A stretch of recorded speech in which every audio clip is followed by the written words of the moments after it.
বিসমিল্লাহির রহমানির রহিম। আমি মরহুমা বেগম খালেদা জিয়ার বড় সন্তান তারেক রহমান।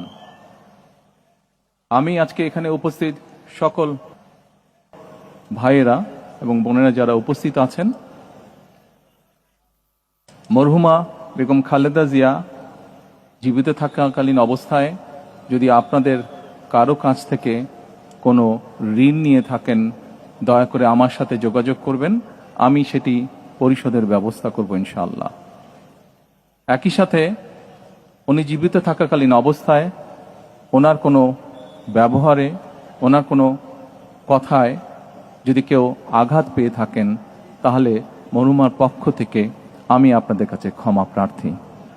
দোয়া করবেন আল্লাহ তাআলা যাতে ওনাকে বেহেশত দান করেন।